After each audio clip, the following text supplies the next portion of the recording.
All right. How many people have traditions in their house? Absolutely. Now, you know what's an intriguing thing for me? I never thought traditions were that important to me. But in fact, they are. As I get older, I realize that. And with all of them, we talked about change a few minutes ago, of all of the changes that are going on and the things that are happening with kids, sometimes we forget that traditions are important to them. But in fact, they are. And traditions represent a number of things. They represent safety. They represent consistency. They represent an element of predictability. I know that's redundant, but that's what they represent to them. And it represents feeling. It gets translated into emotion.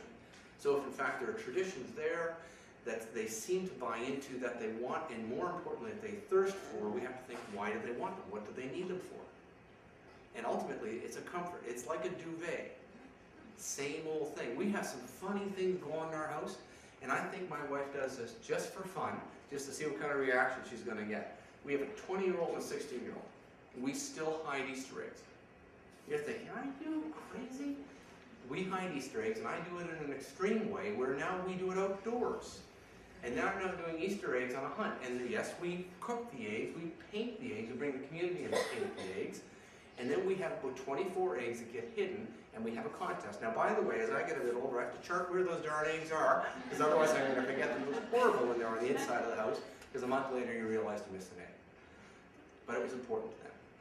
And as would be Christmas morning, or anything in any culture, or not necessarily culturally related, that you can, that have become a special thing for your family.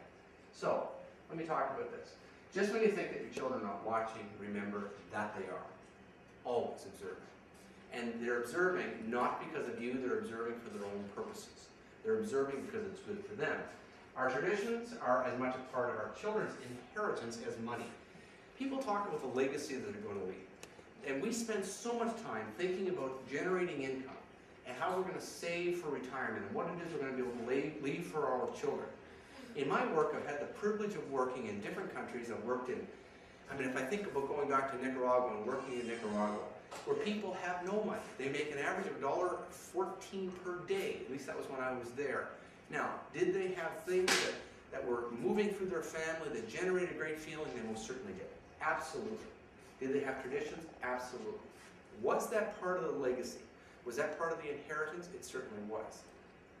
None of those things that I'm referencing in any of our households actually cost a whole lot of money.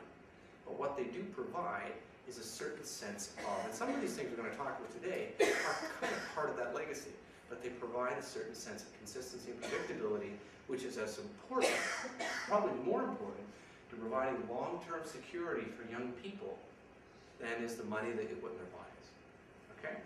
So, do not be fooled by our thirst for change, because at times it's a little of the same that we really do need.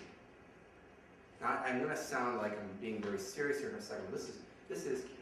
We go through change all the time. People change their jobs. We just talked about that for an hour earlier on. People change relationships. We change schools. We change subjects. We change careers. We change it all. And then all of a sudden in the middle of it, people can feel, even those who are most adaptable, can still feel a measure of panic. And what it does is it comes back and it grounds us one more time. It's always there.